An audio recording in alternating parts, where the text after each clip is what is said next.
get Mother Rogers to come so the young people get the Holy Ghost.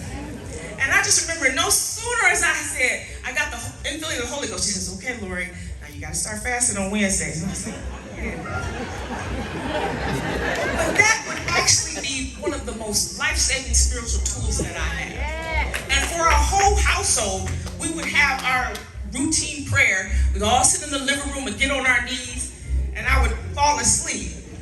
But just the act of teaching us the spiritual tools of prayer, God has given me the spiritual tool that I definitely need now and I continue to need.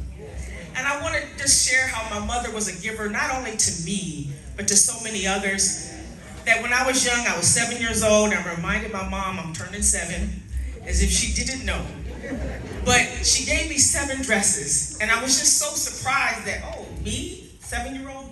And I shared with her when I was older how much that meant to me. And then she began to bless the young children in the house of the Lord with 7 dresses or 8 dresses. But that's how much she was a giver, not only to me, but to so many others.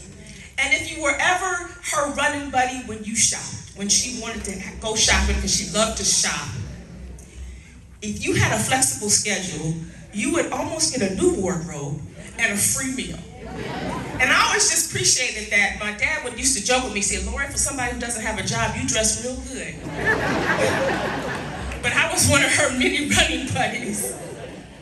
And she taught me when she shopped, she always shopped for somebody else.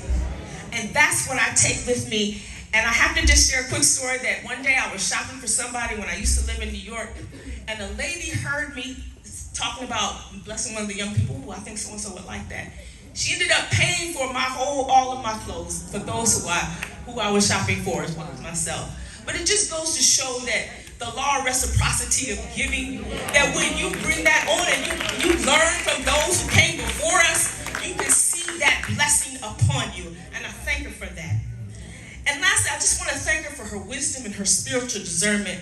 My mom got much respect from me when the year of the Super Bowl, and those who remember, we still had Sunday evening church. And I'm a sports enthusiast, so I wanted to see the Super Bowl. And my mom said something to the effect, all right, y'all, we're going to have evening service, and that's, I know y'all want to go to want to watch the Super Bowl, but she said, you never know. The Super Bowl could just stop or delay, you get home in time. And in my head, I said, Mom, the Super Bowl is a well-oiled machine. It does not stop. But that year, there was a delay. And the lights went out, and the Super Bowl delayed. And so my mom got much of my respect after that. And just 2 more. Y'all be all right. Because I hope it blesses you.